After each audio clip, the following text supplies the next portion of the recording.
Hello, I'm Tom Plant, Director of the Proliferation and Nuclear Policy Programme at RUSI, and I'm joined today by my colleagues Christina Variali and Emil Dahl, also from the programme, to discuss the recent concerning developments around the Korean Peninsula.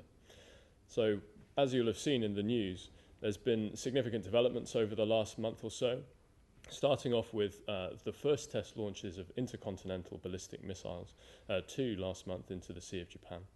And then subsequently, relatively recently, reporting that the US may have revised its intelligence assessments of North Korea's nuclear weapons capability, and following that further with exchanges of threats by North Korea and the US that really are quite concerning. So, to be totally frank, to keep pace with issues over the last few days has been quite a challenge for all the team. I think we'd agree. So maybe it's a good time to take a little step back and see where things, if not began, at least the recent phase of crisis kicked off. So, Christina, could you perhaps talk us through the early ICBM developments? Yeah, so what we saw at the beginning of July, the 4th of July was their first ICBM test. And what we saw there was the testing of those capabilities that we've seen be developed as part of a longer-term missile program. But this was the first time we've seen them tested as one system together. That started to put estimates of the full range of that capability, being able to put the continental US within range. Mm-hmm. And that's a real step up, right? I mean, that's not something we'd seen before. It's not something we'd seen before in terms of an actual system being tested, but we did know that this is something the North Koreans were absolutely working towards. This was then followed by the second ICBM test at the end of July.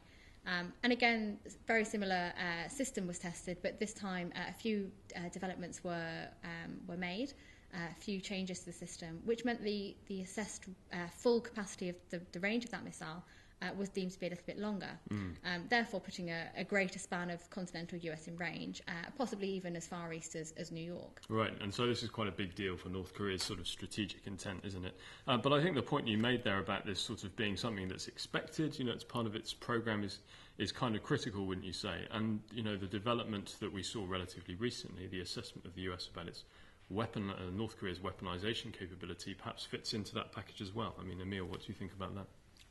Everything plays part of a longer history. We've known for a while that North Korea is working towards having a deliverable nuclear weapon that it can threaten the United States with. That's the whole intent of their nuclear program, is to keep the United States away and having a deterrent to keep the United States away. So absolutely. Yeah, sure. So this leads us on to the question that we have all been asked, I think, many times over the last few days or even months by our colleagues in the media, which is, how much should we worry? Is this something that might sort of arrive out of the blue one day? And for me, the answer clearly has to be no, right? I mean, in that context, as a first strike system, does this really make a lot of sense? I mean, what do you think?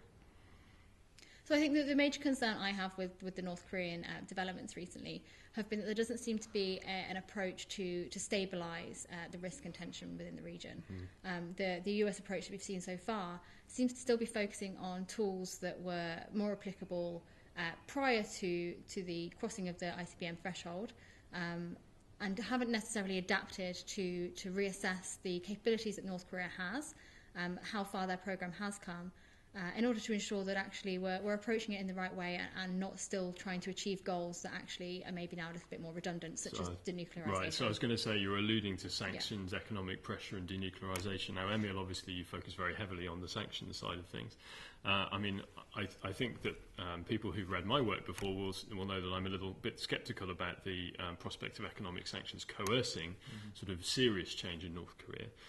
And you've been doing a lot of work on this just recently as well.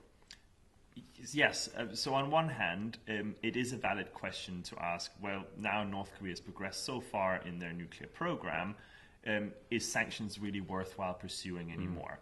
And that's really addressing the sanctions that are meant to restrain North Korea's ability to gain certain technologies, or certain dual-use items, or certain materials that they need for their nuclear missile programs. But there's a whole other range of sanctions that contain the regime and its wider activities. There are financial sanctions. There are now sectoral sanctions that restrict its import and export of minerals, of coal, even of seafood now.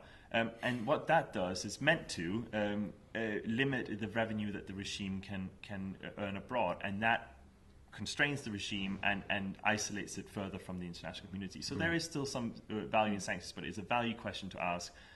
We need to move beyond sanctions. We need to think about what did sanctions not achieve and what can we achieve through other means such as negotiations. Yeah, sure. I mean, Wendy Sherman put it very well the other day, I think, when she talked about sanctions as, part of the toolbox in potentially getting North Korea to a negotiating table at some point, but not in itself really fundamentally driving change. And in some senses, you can also argue that economic sanctions actually sort of embed, the sense of isolation, the adversarial relationship, that at some point has to be resolved for a long-term resolution. I mean, sanctions always have to be part of a wider foreign policy strategy. It can't stand alone. We saw with the Iran deal that sanctions brought Iran to the negotiating table, but sanctions were not fundamental in achieving the agreement. That was the negotiations, and that was the other engagement that the US and Europe had with Iran over a long period of time. Sure. The same will be the case with North Korea. Sanctions is not enough to suddenly make North Korea give up its capabilities. Christine is absolutely right in pointing out denuclearization is a goal that we probably need to think beyond now. Well, yeah. Personally, I think we shouldn't abandon denuclearization because, there's the risk for the wider non-proliferation regime and so forth. But I would accept, as a short-term objective, it seems pretty unlikely, and as a central goal of our short-term strategy seems pretty unlikely as well. I mean, you talked about the possibility for, you talked about sort of the difficulties of sanctions and coercing a sort of long-term resolution without diplomatic engagement. We're not really seeing very much of that now. In fact, we just have an exchange of threats, right? So there's a bit of an issue there. I mean, Christina, can you think of any ways that we might be able to, learn from experiences in Europe, maybe, or the Cuban Missile Crisis has been cited previously, right, to establish these kinds of communications? So maybe that's one positive that can come out over the past few days is the tensions have increased so high, and the perceived risk of war is obviously increased alongside that.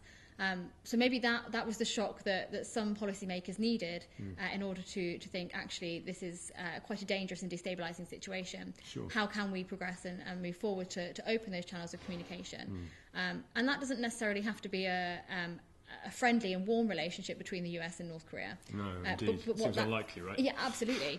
But what that should look like and needs to look like in order to reduce the risk is to have some form of for example, from the US perspective, some form of coherent approach to North Korea.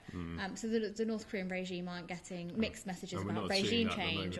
Absolutely. Yeah, I mean, we've seen Rex Tillerson trying to clean up the mess a little bit, and then it's sort of being re-emphasised by matters subsequently. So I think what we would probably all agree, and please correct me if I'm wrong, is that, while this could be a shock to the system to maybe stimulate the kind of engagement and discussion that you're talking about and that I would support, we're sadly not seeing evidence of that yet. And I think that it's easy to lay the blame for all this at the door of the US, right? It's the sort of almost fashionable to blame the US for everything that goes wrong in this regard. And we can't forget that this is a North Korean crisis, a North Korean, initiated problem. But the point is that the Americans do have more levers at their disposal. They have more discretion to act. And so I think some criticism in this regard is right. So with that, I think we haven't been able to offer any concrete solutions, but, happily it's not our place to do so just yet. I will continue to watch this issue. Thank you very much, Christina and Emil, for joining us for this discussion. That's all from us just now, and we'll look forward to informing you more on this issue as it develops.